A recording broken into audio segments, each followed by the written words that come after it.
तो आइए सुनते हैं आज की वीडियो में नॉवल हमजाद का एपिसोड नंबर 2। साधु की आवाज गूंजी, कुछ देर में सूरज चढ़ जाएगा, तेरे वाली वारिस आ जाएंगे तुझे लेने। पहली बार ससुरी कालकी ने रूह निकाली थी तेरी, इसलिए सुध-बुध खो दी तूने। चूस जाएगी कालकी तुझे, मैं चाहूं भी तो तुझे नहीं बचा सकता, क्योंकि तू बचना चाहेगा नहीं। जो मैं देख रहा हूं तेरी आंखों से ओझल है, चल ये गंडा उतार दे गले से। मैंने गैर यकीनी से साधु की तरफ देखा, मगर उसकी आंखों में कतईयत देखकर खामोशी से गले में डाला हुआ धागा उतारकर उसकी तरफ बढ़ा दिया। तू जाया कर देगा इसे, साधु की आवाज आई और उसने वह धागा अपने गले में पहन लिया। मेरे जहन पर लातादाद सवाल हथौड़ों की तरह दस्तक दे रहे थे। बाबा, कालकी कौन है? ये सब क्या है? मुझे बताओ। आखिरकार हिम्मत जमा करके मैंने सवाल किया। साधु ने घूरती आंखों से मुझे देखा और कहने लगा, समय का इंतजार कर, सब जान जाएगा। मिट्टी में मिट्टी हो जाएगा तू, नफ्स का गुलाम है। ये कहते हुए उसने अपनी उंगली से एक अंगूठी उतारकर मेरी तरफ बढ़ा दी, जिसमें सफेद रंग का नगीना जड़ा हुआ था। जब ये काला हो जाए तो समझ लेना तेरा टाइम पूरा हो गया, डील खत्म हो गई। इससे आगे बढ़ेगा तो मौत को गले लगाएगा। बस जा, अब तेरी सवारी आ रही है। मैंने आजिजी से उसकी तरफ देखा। बाबा मेरी मदद करो, मैंने हाथ जोड़ दिए। चल उठ, चला जा, साधु गुस्से से बोला। कहा ना तेरी सवारी आ रही है, तेरा टाइम खत्म हो गया है, अब जाना है तुझे। मैंने बस हिसाब चुकाया है तेरे बाप का, अब जा तू। मैंने पलट कर देखा तो दूर किसी गाड़ी की लाइटें रोशन थीं, जो झोंपड़ियों की तरफ बढ़ रही थीं। साधु उठ खड़ा हुआ और वापस झोंपड़ियों की तरफ चलने लगा, और मैं भी। दोस्तों, खुश आमदीद आपके अपने YouTube channel Urdu horror stories पर, जहां हर कहानी में छुपा होता है खौफ, सच्चाई और एक ऐसा राज जो आपकी रूह तक हिला दे। आइए कहानी शुरू करते हैं। उसके पीछे हो लिया। बाबा, अगर मुझे जरूरत हो तो इजाजत दे दो तुम्हारे पास आने की। मैंने आखिरी बार फिर उसे राम करने की कोशिश की। साधु ने गुस्से से फिर पलटकर मेरी तरफ देखा। ये पत्थर तोड़कर चूरा करके फांक लेना, मौत या जिंदगी दोनों रास्तों के बीच फंसे तो। मुझे उसकी बात समझ नहीं आई, मगर तब तक हम झोंपड़ी के पास वापस पहुंच चुके थे, और बाबा कदीर अंकल जो मेरे चाचा थे उनके साथ किसी की गाड़ी में आए थे और झोंपड़ी के दरवाजे पर खड़े थे। साधु को देखकर बाबा उसकी तरफ बढ़े और उसका हाथ थामकर चूम लिया। यही अमल चाचा ने दोहराया। साधु बाबा से मुखातिब हुआ। सलाउद्दीन, ले जा इसे, अब मैंने वादा पूरा किया, अपना हिसाब चुका दिया, मगर अब यह तेरे काम का नहीं, कलंक का टीका बन जाएगा तेरे माथे पर। आज जान छुड़ा ले इससे, कल को नुकसान उठाकर छोड़ेगा। बाबा ने एक नजर मेरी तरफ देखा और साधु से मुखातिब हुए। साईं, नजर करम कर दो, मेरा इकलौता बेटा है। साधु गरजदार आवाज में चिल्लाया। नहीं सलाउद्दीन, बस अब चला जा। तेरा बेटा गुनाहों की पोट है, नफ्स का गुलाम है, तू इसका बोझ नहीं संभाल सकता, और ये किसी के रोकने से नहीं रुकेगा। जो खुद आग में कूदना चाहे तो उसे कब तक बचाएगा? जा, चला जा, समय का इंतजार कर। यह कहकर साधु झोंपड़ी में दाखिल हुआ और दरवाजा बंद कर लिया। बाबा ने परेशानी से पहले खदीर अंकल की तरफ देखा, फिर मेरी तरफ। इसके बाद गाड़ी में बैठने का इशारा किया। मैं पीछे बैठ गया और बाबा कदीर अंकल के बराबर वाली सीट पर बैठकर आगे बैठ गए। जब गाड़ी काफी लंबा फासला तय करके बाकायदा रास्ते पर आई, तब तक सूरज निकल चुका था और हम हब की तरफ वीराने में थे। एक तवील सफर करके हम वापस घर पहुंचे तो मैं बाथरूम में घुस गया और इस चोले से जान छुड़ाई। नहा धोकर जीन्स शर्ट पहनकर बाहर आ गया। बाहर आया तो नाश्ता लगा हुआ था और सब घर वाले नाश्ते की मेज पर थे। मैंने चाहा कि बाबा से पूछूं, मगर बाबा ने आंखों के इशारे से बहनों के सामने बात करने से मना कर दिया।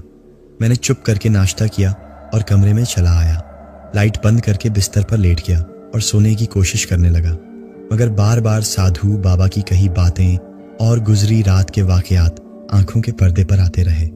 साथ ही उस दोशीजा का ख्याल जहन पर छाया रहा, जिसके हुस्न बेपनाह का मैं असीर हो चुका था।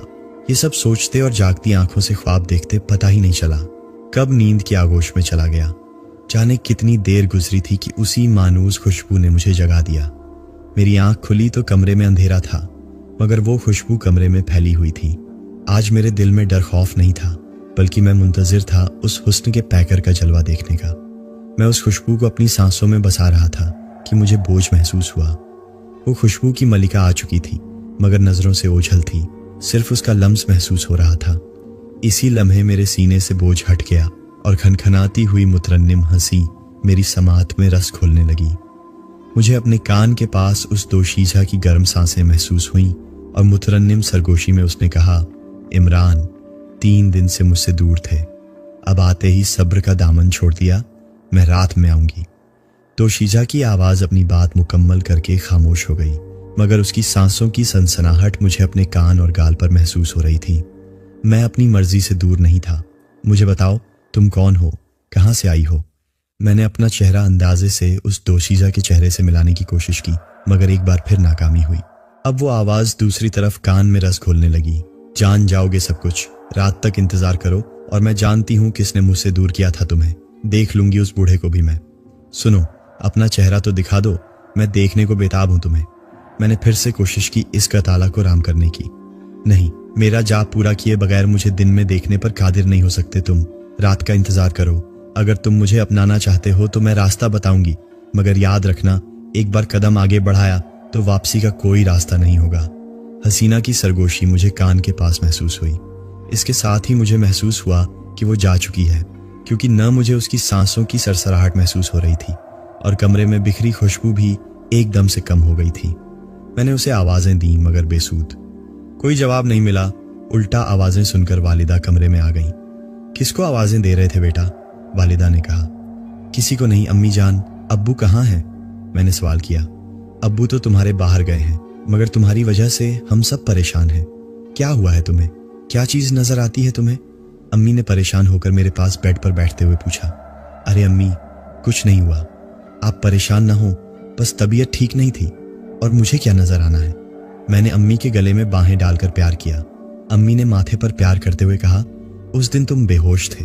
तुम्हारे अब्बू ने पहले पड़ोसी डॉक्टर को बुलवाया, फिर अस्पताल लेकर गए। पूरा दिन टेस्ट्स भी हुए, हर तरह की दवाएं ड्रिप्स में डालकर दी, मगर किसी की समझ में नहीं आ रहा था क्या हुआ है। आखिर में तुम्हारे अब्बू तुम्हें लेकर साईं के पास गए, वहां तुम ठीक होकर आए हो। जी अम्मी, वो साईं कौन है? मुझे तो बहुत अजीब लगा। और अब्बू का उससे क्या ताल्लुक है? मैंने अम्मी से सवाल किया। ये बहुत पुरानी बात है, जब तुम पैदा भी नहीं हुए थे। वह मोहल्ले में आता था, किसी से न कुछ मांगता था न कुछ लेता था। बस हमारे घर के सामने वाला पेड़ उसका ठिकाना था। सारा दिन उसके नीचे बैठा रहता था, रात को चला जाता था उठकर। अम्मी ने तफसील बताई। मगर अम्मी, उसका अब्बू से क्या ताल्लुक? मैंने फिर सवाल किया। कोई ताल्लुक नहीं है। एक दिन वह आया तो अच्छा खासा जख्मी था, किसी गाड़ी वाले ने उसे टक्कर मार दी थी। तुम्हारे अब्बू उसके पास गए, उसे अस्पताल ले जाना चाहा, मगर उसने इनकार कर दिया। फिर तुम्हारे अब्बू मोटरसाइकिल पर किसी डॉक्टर को लेकर आए, जिसने उसकी मरहम पट्टी की।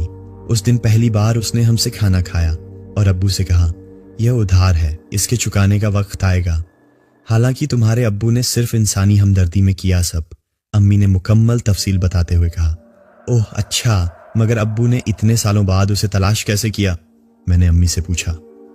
वह हब की तरफ वीराने में रहता है, किसी कब्रिस्तान में झोंपड़ी डाली हुई है उसने।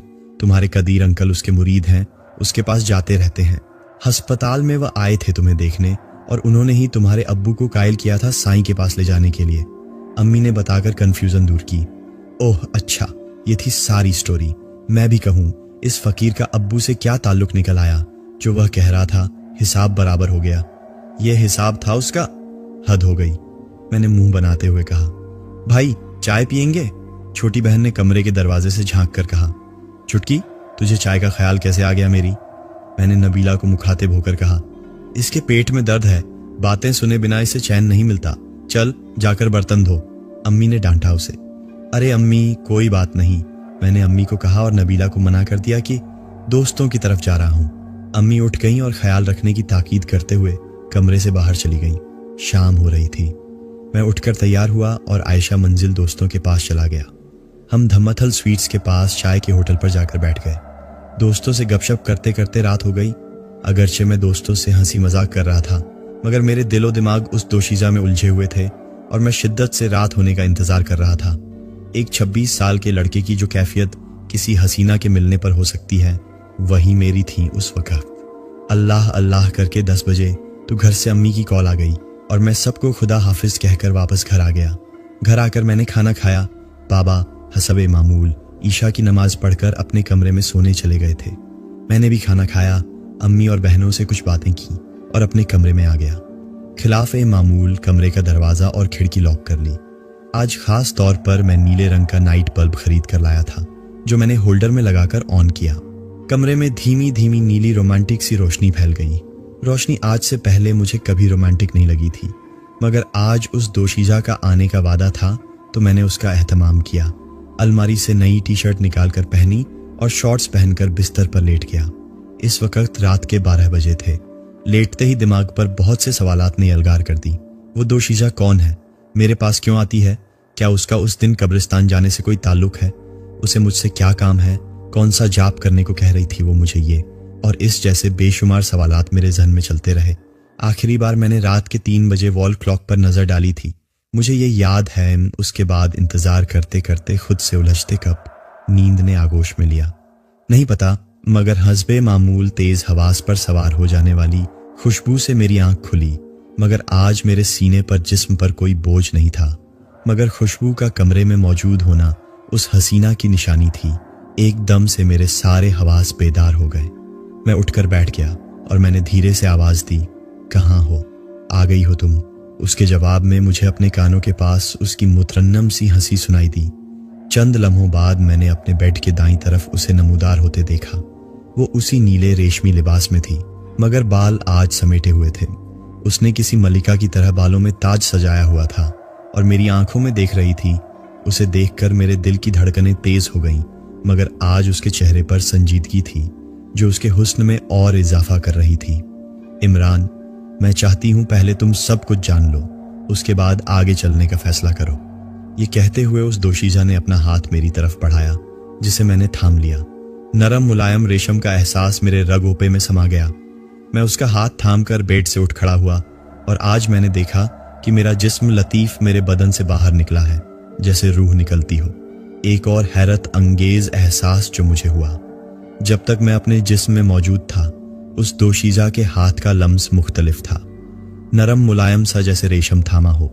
मगर जब मैं अपने जिस्म से बाहर आया तो जैसे मैंने हवा को थामा हो। दोस्तों, एक लम्हे के लिए सोचिए, अगर आपके आसपास कोई मौजूद हो मगर आप इसे देख ना सकें, तो आप क्या करेंगे? खैर, आइए वापस चलते हैं अपनी कहानी की तरफ। एहसास तो था किसी चीज को पकड़ने का, मगर जैसे हवा हो, हस्बे मामूल मेरी आंखों के सामने सारे पर्दे सिमट गए और मुझे दीवारों के आर पार नजर आना शुरू हो गया। यह मेरी जिंदगी का इंतहाई हैरत अंगेज तजुर्बा था। अभी मैं इसे महसूस ही कर रहा था कि वह दोशीजा मेरा हाथ थामे हवा में बुलंद हो गई और मेरा जिस्म लतीफ परवाज करने लगा। मगर जिस्म कहाँ था? वह तो बिस्तर पर था। ये तो कोई और ही चीज थी, कोई और ही कैफियत। मगर इन सब बातों को सोचने का मौका नहीं मिला। वह खुशबू की मलिका मेरे जिस्म के साथ हवा में प्रवास कर गई। आसमान पर प्रवास करते फासले तेजी से सिमट रहे थे और मुझे नीचे सिवाय अंधेरे के कुछ नजर नहीं आ रहा था। अचानक मैंने खुद को एक अनोखी जगह पाया। मेरे चारों तरफ इतनी तेज दूधिया रोशनी फैली हुई थी कि इसके आर पार मुझे कुछ नजर नहीं आ रहा था। इस रोशनी के दरमियान एक आलीशान तख्त पड़ा हुआ था, जिस पर सुर्ख रंग के मखमली गाव तकिए लगे थे। मैंने इतना हसीन तख्त कभी नहीं देखा था। दोशीजा मुझे लेकर तख्त की तरफ बढ़ी और गाव तकिए से टेक लगाकर बैठ गई और मुझे अपने पहलू में बिठा लिया। पहलू में बैठकर मैंने उस दोशीजा के जिस्म के गर्द अपना बाजू हायल करके उसे अपने साथ लपेटने की कोशिश की तो वह मेरे और नजदीक आ गई। मगर बाजू जिस्म के गर्द हायल करना और साथ लपेटना, यह मादी जिस्म के साथ मुमकिन है। जिस्म लतीफ या रूह के लिए यह ऐसा ही है जैसे आपने हवा को थाम लिया हो, या रुई जैसे बादलों के गोले को जिससे ठंड की लपटें निकल रही हों। यह मेरी जिंदगी का बहुत अनोखा और अजीब और गरीब तजुर्बा था।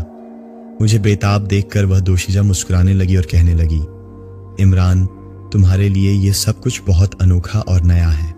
आगे और बहुत कुछ ऐसा होगा जो तुमने न कभी सोचा होगा न सुना होगा। तुम्हारा नाम क्या है? कौन हो तुम? ये सब क्या है? ये मेरी रूह है जो जिस्म से बाहर है। अगर रूह निकल जाए तो जिस्म तो मुर्दा हो जाता है। मेरे साथ ऐसा क्यों नहीं है? प्लीज मुझे सब कुछ बताओ। सोच सोच कर मेरा सर फटने लगा है, मैंने बेचैनी से उसे देखते हुए कहा। वह हसीना करवट के बल कोहनी तख्त पर टिकाकर हाथ सर के नीचे रखकर तख्त पर लेट गई और मुझे भी लेटने का इशारा किया। मैं भी लेट गया उसकी तरफ करवट लेकर। मुझे देखकर वह कातिला मुस्कुरा दी और कहने लगी, इमरान, मैं जानती हूँ तुम मेरी कुर्बत के लिए बेचैन हो, मगर तुम मुझे उस वक्त तक हासिल नहीं कर सकते जब तक मेरा जाप मुकम्मल नहीं कर लेते। एक बार तुम चिल्ला पूरा कर लो, फिर मैं हर तरह से तुम्हारी दस्तरस में होंगी। मैंने लेटे लेटे बाजू उसके ऊपर रखा, मगर वह बाजू रखना न रखना बराबर था। मैं इस आंख मिचौली से उलझ गया। मेरे सवालों का जवाब दो प्लीज, मैंने बेबसी से कहा। हाँ, इसीलिए तुम्हें यहाँ लाई हूँ। मेरा नाम अरियाना है। मेरे वालिदैन का ताल्लुक रियासत शाकीलास से है। तुम यह तो जान गए होगे कि हम इंसानों में से नहीं हैं। दुनिया में बहुत सी ऐसी मखलूकात मौजूद हैं जिनकी अपनी अलग दुनिया है।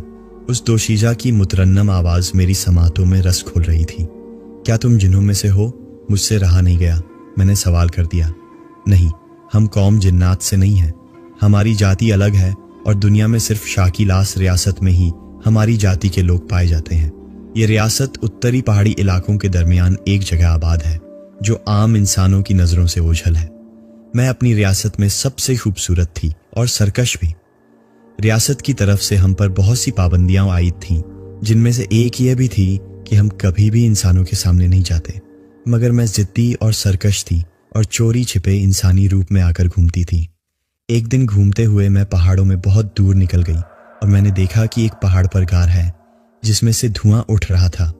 मैं तजस्सुस से मजबूर होकर गार तक चली गई और वहीं से मेरी बर्बादी का आगाज हुआ।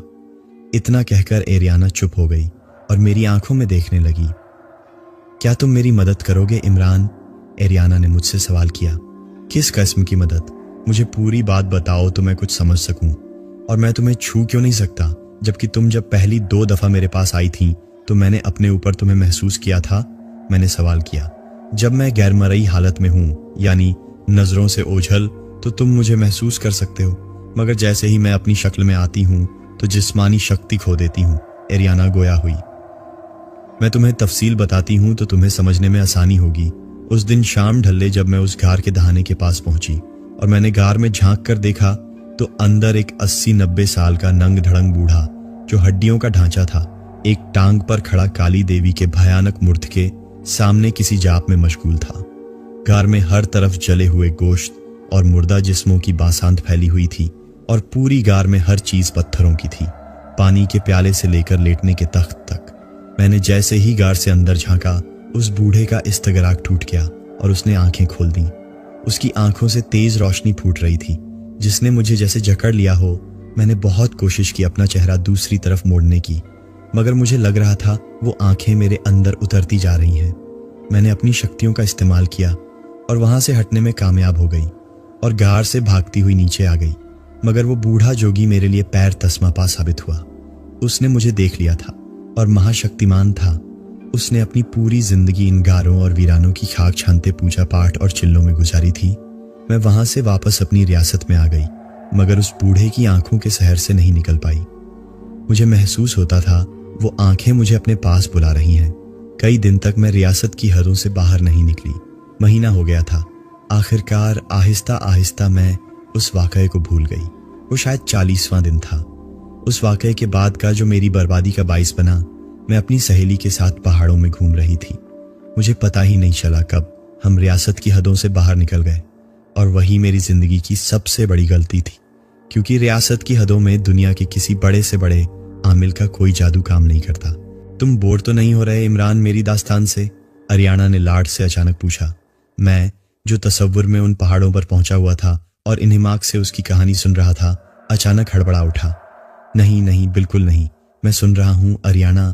तुम्हारे गुलाब की पंखुड़ियों जैसे लबों से निकलती झरनों की तरह मुतरन्निम आवाजें सुनकर कौन काफिर बोर हो सकता है? तुम बात पूरी करो अपनी, मैंने प्यार भरी निगाहों से उसे देखते हुए कहा। उसने मोहब्बत पाश नजरों से मेरी तरफ देखते हुए दोबारा बोलना शुरू की। मैं और मेरी सहेली उस वक्त गैर मरई थे। जैसे ही हमने अपनी रियासत की हदों से बाहर कदम रखा, मेरा वजूद जैसे हवा में उड़ने लगा। मैंने खुद को रोकने की बेहद कोशिश की, अपनी शक्तियों का इस्तेमाल करना चाहा, मगर सब कुछ चंद लम्हों में हो गया। मैं होशो हवास से बेगाना हो गई थी। जब मेरी आंख खुली तो मैं उस गार में काली देवी के मुजस्समे के कदमों में लेटी हुई थी और मेरे जिस्म पर कपड़े की एक धजी भी नहीं थी। मैंने खुद को समेट कर उठने की कोशिश की, मगर मेरा जिस्म बेहिस्सो हरकत था, सिर्फ आंखें हरकत कर सकती थीं। मैंने नजरें घुमाकर देखा तो वह मकरूह सूरत बूढ़ा मेरी तरफ देखकर मुस्कुरा रहा था। फिर वह बूढ़ा अपनी जगह से उठा और उसने दीवार में एक उभरी हुई जगह को दबाया तो एक चौकोर छोटे से दरवाजे की तरह चट्टान साइड में सरक गई और वह बूढ़ा उस दरवाजे में झुककर अंदर गायब हो गया। मैं सोचने लगी, क्या यह बूढ़ा मुझे काली देवी के चरणों में कुर्बान करना चाहता है? क्या मेरी जिंदगी का यही अंत है? मैं अपनी सोचों में मग्न थी कि बूढ़ा उस दरवाजे से नमूदार हुआ। इस बार उसके हाथ में एक काफी बड़ा पिंजरा था जो 2 हिस्सों में तकसीम था। दोनों हिस्सों में 2 काले रंग की बिल्लियां कैद थीं। मुझे बाद में पता चला कि उनमें से एक स्याह रंग का बिल्ला था और दूसरी बिल्ली। बूढ़ा चलता हुआ मेरे करीब आया और पिंजरा मेरे जिस्म के पास रख दिया। इसके बाद उसने बेताक पर से पत्थर की छुरी उठाई और एक बिल्ली, जो कि असल में बिल्ला था, जो बुरी तरह आवाजें निकाल रहा था और बेचैन था, उसे गर्दन से पकड़कर बाहर निकाल लिया। इसके बाद वह बूढ़ा चलता हुआ मेरे सर के पास आकर खड़ा हो गया और आंखें बंद करके कुछ बड़बड़ाने लगा। चंद लम्हों बाद उसने आंखें खोली और जोरदार नारा लगाया, काली माता की जय, तेरा सेवक तेरे चरणों में बलिदान दे रहा है, कबूल कर। ये कहते हुए बूढ़े ने उस पत्थर की छुरी से उस काले बिल्ले का सर उसके जिस्म से काटकर जुदा किया और मेरे सीने पर रख दिया। खौफ, दहशत और इस हैवानी फैल से मेरी हालत बुरी तरह खराब होने लगी, मगर मैं हरकत करने से कासिर थी।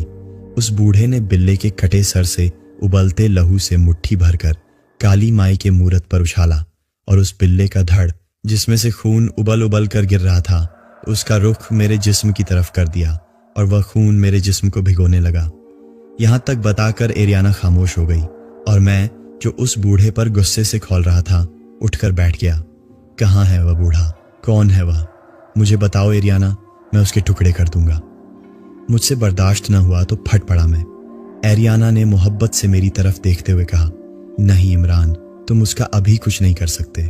तुम उसके सामने तिफ्ल ए मख्तब हो, वह चुटकियों में तुम्हें मसल देगा। मेरी पूरी दास्तान सुनो, उसके बाद मैं तुम्हें बताऊंगी कि उस बूढ़े से कैसे निपटना है। एरियाना, जब मैं बेहोश हुआ था तो बाबा मुझे एक साधु के पास लेकर गए थे, जो मुझे होश में लाया था। वह तुम्हें कालकी कह रहा था और कह रहा था तुम्हें चूस जाएगी। इन सब बातों का मतलब मुझे समझ नहीं आया। और तुम उस वक्त कहाँ थी जब मैं बेहोश हुआ था? मैंने एरियाना से सवाल किया। एरियाना की आंखों में गुस्से के आसार नमूदार हो गए। कहने लगी, तुम्हारे बाबा ने जल्दबाजी की, तुम्हें उस फकीर के पास ले गए, वरना मैं रात तक होश में ले आती तुम्हें। मेरी नज़र चूक गई और तुम उस फकीर की कुटिया में पहुंचा दिए गए, वरना मेरी मौजूदगी में यह मुमकिन नहीं था। और वह बूढ़ा मेरी असलियत जानता है। वह नहीं चाहता कि तुम मेरी मदद करो और मुझे इस अजाब से निजात दिलाओ। वक्त आने पर तुम सब कुछ जान जाओगे और मैं उस फकीर को भी देख लूंगी। उसके पास जो शोभते हैं उनका तोड़ मेरे पास है, मगर मैं अभी उससे उलझना नहीं चाहती। मेरा ख्याल है अब तुम्हारे घर वालों के उठने का वक्त हो गया है। वापस चलते हैं, बाकी दास्तान कल सुनाऊंगी। नहीं एरियाना, मैंने दरवाजा लॉक कर दिया था। जब तक मैं खुद नहीं उठूंगा कोई नहीं आएगा कमरे का दरवाजा खटखटाने। तुम अपनी बात मुकम्मल करो, वरना मेरे लिए तजस्सुस से एक एक लम्हा सदियों के बराबर हो जाएगा। मैंने एरियाना से दरख्वास्त करते हुए कहा, नहीं इमरान, बात सिर्फ तुम्हारी नहीं मेरी भी है। मेरे पास यही थोड़ा सा वक्त होता है, तफसील कल बता दूंगी। अभी जाना मेरी मजबूरी है। मैं दिन में नहीं आ सकती, सिर्फ तुम्हारी वजह से मैं रिस्क लेकर दिन में आई थी। मेरा बिल्कुल दिल नहीं चाह रहा, मुझे तुमसे ज्यादा जल्दी है। मैं मजीद इस बूढ़े का गलीज और मकरूह जिस्म बर्दाश्त नहीं कर सकती, मगर जल्दबाजी में मामलात खराब हो जाएंगे। अभी उठ जाओ। ये कहकर एरियाना ने मेरा हाथ पकड़ा और मुझे तख्त से उठा दिया। उसके बाद वही सफर और उस सफर का इख्तिताम मेरे कमरे पर हुआ। मेरे बेड के पास पहुंचकर एरियाना ने कहा, जाओ अब अपने जिस्म में।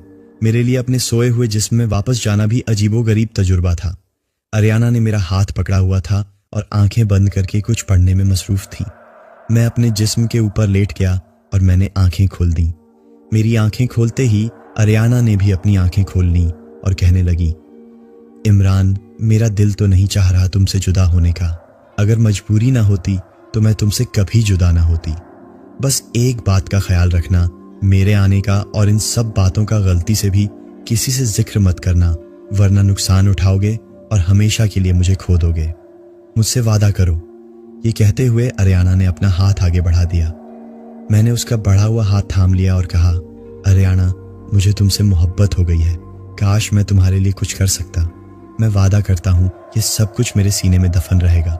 चंद लम्हे तो आ जाओ पास मेरे, तुम्हें महसूस तो कर लूं। अरियाना ने शरारत भरी नजरों से मेरी तरफ देखा और नजरों से ओझल हो गई। अगले ही लम्हे मैंने अपने माथे पर उसके याकूती लबों का लम्स महसूस किया। मैंने अरियाना का हाथ थामा हुआ था, जिसे मैंने होठों के पास ले जाकर चूम लिया। शुक्रिया मेरी जान, आई लव यू। मुझे अपने कानों के पास अरियाना की सरगोशी सुनाई दी, आई लव यू टू। इसके बाद उसका हाथ मेरे हाथ की गिरफ्त से आजाद हुआ और वह चली गई। कमरे में उसके वजूद की खुशबू धीमी पड़ गई। अरियाना के चले जाने के बाद बहुत देर तक मैं लेटा रहा। वह महक का अक्स, हुस्न और रौनाई का शाहकार मुझसे इजहार मोहब्बत कर गई थी। मेरे लिए वह वक्त बहुत हसीन था। यह एहसास ही बहुत अनोखा होता है कि कोई आपकी जिंदगी में है, कोई आपका है, कोई आपको चाहता है। चाहना और चाहे जाना दुनिया के सबसे खूबसूरत एहसासात हैं। और एक 26 साल का लड़का जिसके दिल में उमंगें, आरजुएं जवान हों, उसे इतनी हसीन, इतनी खूबसूरत, नरम और नाजुक अप्सराओं जैसी चाहने वाली मिल जाए, जो उस पर अपना तन, मन, धन निछावर करने को तैयार हो, उससे ज्यादा बढ़कर और क्या चाहिए। मैं बुरी तरह अरियाना की मोहब्बत में गिरफ्तार हो गया। उसके बिना एक एक पल सदियों पर मुहीत लगने लगा। ये सोच कर ही मेरा खून खोल उठता कि अरियाना को कोई और देखे भी दिमाग की नसें फटने लगती। मेरी अरियाना को कोई मैली नजर से देखे, उसे छुए, मैं उसके टुकड़े कर दूं। मेरे जहन में अरियाना की कही हुई बातें गूंजती रहीं। उसके सरापे के तसव्वुर में डूबे जाने कब नींद आ गई और मैं सो गया।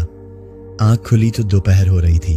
मैं उठा और नहा धोकर कमरे से बाहर आ गया और नाश्ता करने लगा, मगर मेरे जहन के पर्दे पर अरियाना का पैखर जैसे सख्त हो गया हो।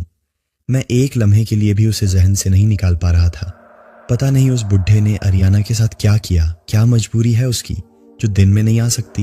कैसे करूं उसका जाप, कैसे उसे उस बुढ़े के चंगुल से छुड़वाऊं। ये और इस जैसे बेशुमार सवालात जहन में चक्कर आते रहे।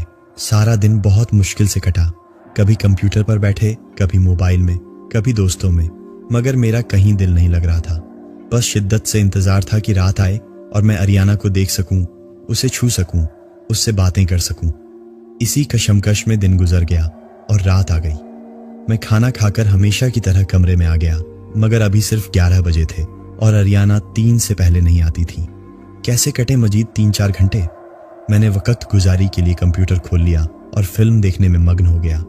फिल्म खत्म हुई तो 2 बज चुके थे। मैंने कंप्यूटर बंद किया, वॉशरूम में गया, नहा धोकर जिस्म की हर जगह की सफाई करके, हमेशा की तरह टी-शर्ट और शॉर्ट्स पहनकर, नीला नाइट बल्ब ऑन करके बिस्तर पर लेटकर अरियाना का इंतजार करने लगा। दोस्तों, कहानी अभी जारी है। इसका अगला हिस्सा देखने के लिए हमारी अगली वीडियो का इंतजार करें। दोस्तों, ये थी आज की खौफनाक कहानी। ऐसी मजीद सनसनीखेज दास्तानें सुनने के लिए अभी सब्सक्राइब करें हमारा YouTube channel Urdu horror stories, क्योंकि अगली कहानी शायद अब की हो।